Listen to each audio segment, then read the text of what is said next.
ចាជំរាបសួរបងប្អូនរីករាយណាស់មកកាន់ page និង channel របស់នាងខ្ញុំចាថ្ងៃនេះនាងខ្ញុំធ្វើមុខម្ហូបមួយមុខដែលងាយស្រួលធ្វើចាមុខម្ហូបមួយមុខនេះគឺឆាប្រៃផ្អែមសាច់ជ្រូកខ្ទឹមក្រហមចាជាមុខម្ហូបដែលងាយស្រួលធ្វើមែនតើសម្រាប់មុខម្ហូបមួយមុខនេះបងប្អូនអាចធ្វើញ៉ាំជាមួយបាយចាហើយនឹងធ្វើជាគ្រឿងផ្សំក៏បានដែរបងប្អូនចាហើយគ្រឿងផ្សំហ្នឹងអត់មានច្រើនទេសម្រាប់ឆាប្រៃផ្អែមមានសាច់ជ្រូកកន្លះគីឡូចាមើមខ្ទឹមក្រហមហ្នឹងកន្លះគីឡូហើយនាងខ្ញុំហាន់រួចរាល់ហើយចាយើងហាន់ជាចំណិតតូច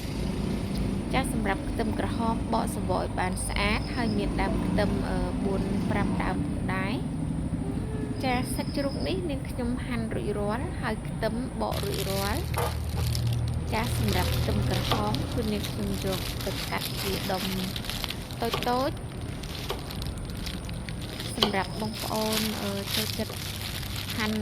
រាងតូចធំអាចហាន់តាមការចូលចិត្តរបស់បងប្អូនចានាងខ្ញុំហាន់បន្ទាប់ពីហាន់ខ្ទឹមក្រហមរួចរាល់ហើយចានាងខ្ញុំទុកមួយឡែកសិនបន្ទាប់មកនាងខ្ញុំហាន់ដើមខ្ទឹមជើងម្ដងសម្រាប់ដើមខ្ទឹមនេះហាន់ប្រវែងកន្លះឆ្នាំងដៃចាបន្ទាប់មកទុកមួយឡែកដូចគ្នាចាសម្រាប់មើមខ្ទឹមសនាងខ្ញុំដាក់5កំពឹស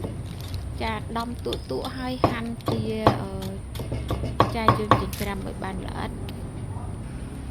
ហើយនឹងខ្ញុំប្រើម្ទេស 4-5 ផ្លែផងដែរម្ទេសដែលនាងយើងចាហាន់ជាចំណិតស្ដើងបងប្អូនចូលចិត្តតូចធំអាចដាក់តាមការចូលចិត្តទៅចាបន្ទាប់មកនាងខ្ញុំធ្វើគ្រឿងទាំងអស់នឹងបានរួចរាល់នាងខ្ញុំចាប់ផ្ដើមចម្អិនតែម្ដងចាសម្រាប់ការចម្អិននេះគឺចាក់ប្រេងឆាចូលចាបន្ទាប់មកនាងខ្ញុំដាក់ម្ទេសនិងខ្ទឹមដែលយើងបានត្រៀមទុកហ្នឹងចាធ្វើការរំលីងម្ទេសខ្ទឹមយើងឲ្យឡើងឈ្ងុយចាបន្ទាប់ពីឈ្ងុយហើយនាងខ្ញុំប្រើស្ករត្នោត1ស្លាបព្រាកាហ្វេស្មើនឹងកន្លះស្លាបព្រាបាយចាធ្វើការរំលីងស្ករយើងនឹងឲ្យឡើងឈ្ងុយចាបន្ទាប់ពីស្ករយើងបានឈ្ងុយហើយនាងខ្ញុំបន្ថែមជាមួយនឹងទឹកត្រី2ស្លាបព្រាបាយ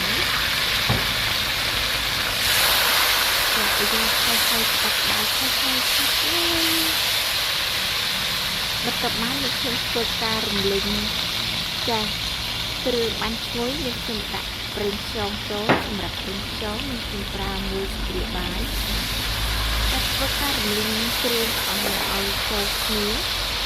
បន្ទាប់មកដាក់ទឹកចូលទៅម្ដងបងប្អូនទឹកនេះគឺយើងខ្ញុំប្រើទឹកស្មាមុខបងប្អូនគឺពេលយើងឆាទៅទុនជ្រាយបែបចាំមានរសជាតិឆ្ងាញ់ធ្វើការរំលីងរួចហើយយើងខ្ញុំចាប់ផ្ដើមចាក់ដាក់គ្រឿងបន្តទៀតហើយបងប្អូនចាក់គ្រឿងបន្តគឺមានចេកសម្រាប់ចេកមានខ្ញុំប្រើ1ស្លាបព្រាកាហ្វេចាក់ធ្វើការរំលីងគ្រឿងនិងសាច់ជ្រូកយើងសិនចាបន្ទាប់មកនាងខ្ញុំបន្ថែមជាមួយនឹងម្សៅស៊ុបមាន់1ស្លាបព្រាកាហ្វេផងដែរចាធ្វើការឆាសាច់របស់យើងនឹងឲ្យចូលជាតិគ្រឿង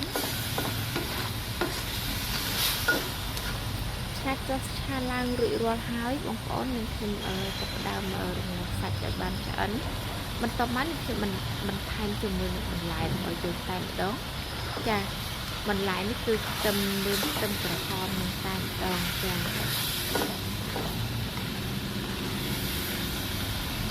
បន្ទាប់ពីនេះខ្ញុំឆាឡើងហើយខ្ញុំបានរងាស់បន្លែរបស់យើងនឹងឲ្យបានឆ្អិនបន្តិច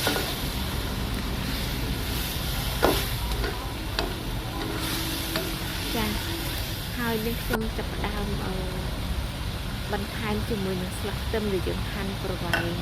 កន្លះឆ្នាំងដៃហ្នឹង ចូលតែម្ដងចារួចរាល់ហើយបងប្អូនចាសម្រាប់រសជាតិបងប្អូនចូលចិត្តប្រៃផ្អែមបែបណាអាចដាក់តាមចំណង់ចំណូលចិត្តចាឆ្ងាញ់ណាស់អរគុណច្រើនសម្រាប់ការចូលតាមដានទស្សនាវីដេអូរបស់នាងខ្ញុំតាំងពីដើមរហូតដល់ចប់ចានាងខ្ញុំជូនពរបងប្អូនសូមឲ្យមានសុខភាពល្អចាកុំភ្លេច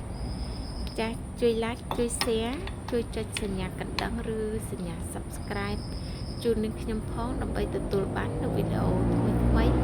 ពីនាងខ្ញុំជារៀងរាល់ថ្ងៃចាអរគុណច្រើនជម្រាបលា